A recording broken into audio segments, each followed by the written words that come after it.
உங்களின் பெல்டக் அருள்மொழி. இன்று புதன்கிழமை. ஊதும் சங்கை ஊதி வைப்போம், விடியும் போது விடியட்டும். ஒரு கார் சிக்னல்ல நிக்குது. அந்த ரோடு ஓரமா அது இருந்ததுனால அந்த பொண்ணு வேகமா கண்ணாடி கதவை தட்டுது. தட்டின உடனே அவர் கண்ணாடியை இறக்கிட்டு, இந்தம்மா காரை நிறுத்தினா போதும், வந்துருதுங்க பிச்சை எடுக்கிறதுக்கு அப்படின்னு அந்த பக்கத்துல இருந்தவங்கள்ட்ட கொடுத்து பணத்தை கொடுக்க சொல்றாரு. அந்த பொண்ணு வாங்கல, வேற என்னதான் வேணும் உனக்கு? அவங்க எல்லாம் கோவப்படுறாங்க.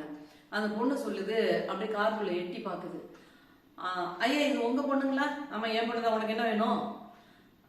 இல்லைங்கய்யா, இதே மாதிரிதான் எங்க அப்பாவும் ரொம்ப செல்லமா என்ன வளர்த்தாரு. ஆனா இப்ப இல்ல, செத்து போயிட்டாரு. அவரு சிகரெட் குடிப்பாரு. எங்க அம்மா சொல்லுவாங்க, சிகரெட் குடிக்காத சிகரெட் குடிக்காதுன்னு. நான் ஒரு நாளைக்கு 2 அல்லது 3 தான் எடுத்துக்கிறேன். நான் கரெக்டா தான் இருக்கேன், எனக்கு ஒன்னும் ஆகாதுன்னு எங்க அப்பா சொன்னாரு. ஆனா இப்ப அவர் இல்ல. எங்க தெருவுல ஒரு மாமா பாக்கெட்டா சிகரெட் குடிப்பாங்க. அவர் இன்னும் உயிரோட இருக்காரு, நல்லா இருக்காரு. என்னன்னே தெரியலங்க ஐயா. அதனாலதான் உங்க பொண்ணையும் என்ன மாதிரி ஆக்கிடாதீங்கன்னு சொல்ல வந்தேன். அந்த பொண்ணு சொன்னிச்சு, அவருக்கு சுருக்குன்னுச்சு, அந்த சிகரெட் குடிக்கிறத விட்டுட்டாரு. ஆகவே நாமும் யார் எந்த சிகரெட் குடிச்சாலும் போய் உங்க குடும்பத்துக்காக நீங்க சிகரெட் குடிக்கிறத விட்டுருங்கன்னு சொல்லுவோம். அவங்க அசிங்கமா திட்டலாம் அல்லது கேவலமா பார்க்கலாம். ஆனாலும் நாம் சொல்லக்கூடிய ஒரு வார்த்தை யாராவது ஒருவரை மாற்றினால் ரொம்ப நல்லா இருக்கும்ல.